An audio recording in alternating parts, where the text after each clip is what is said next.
बात करेंगे शहर की सरकार की। देहरादून से बड़ी खबर है, नगर निकाय चुनाव से पहले कांग्रेस को बड़ा झटका लगा है।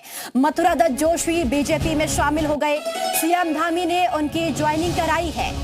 तो निकाय चुनाव से पहले कांग्रेस को बड़ा झटका प्रदेश में लगा है। आपको बताते चले कि कांग्रेस के दिग्गज नेता मथुरा दत्त जोशी अब बीजेपी में शामिल हो चुके हैं। बीजेपी का दामन मथुरा दत्त जोशी ने थाम लिया है और मुख्यमंत्री पुष्कर सिंह धामी ने मथुरा दत्त जोशी की ज्वाइनिंग कराई।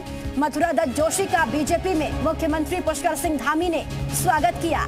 तो निकाय चुनाव से पहले कांग्रेस को बड़ा झटका देहरादून में लगा है। आपको बताते चले कि जहां एक तरफ दोनों ही पार्टियां निकाय चुनाव को लेकर जोर शोर से तैयारियां कर रही है, ऐसे में कांग्रेस के कई नेता बीजेपी में शामिल हो गए।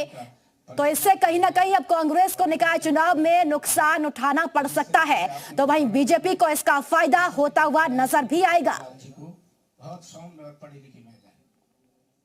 और एक वचन आपको और देता हूं कि तो मैं इतना ही भरोसा आपको देना चाहता हूं कि जिस समर्पण भाव से, जिस कर्तव्य निष्ठा से और जिस अनुशासन के साथ मैंने कांग्रेस पार्टी में अपने 48 साल बिताए हैं, अब 64वां साल चल रहा है।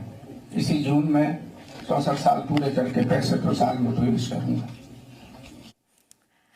और चलिए अब आपको बताते हैं कि मथुरा दत्त जोशी बागी क्यों हुए।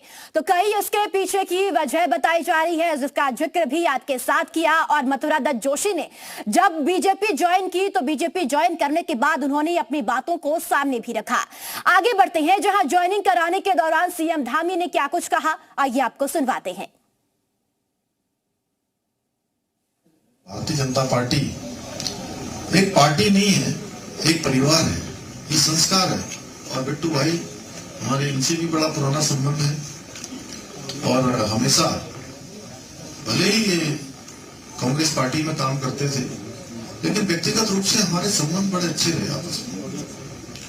और इन्होंने भी जब मुझे कहा कि अब मैं भारतीय जनता पार्टी में काम करना चाहता हूँ, देश में अपना योगदान देना चाहता हूँ, प्रदेश में योगदान देना चाहता हूँ, आपके साथ काम करना चाहता हूँ, तो हमें बड़ी खुशी है कि ऐसे कर्मठ, ऐसे जुझारू लोग जिनका बड़ा योगदान रहा है, एक लंबा अनुभव रहा है,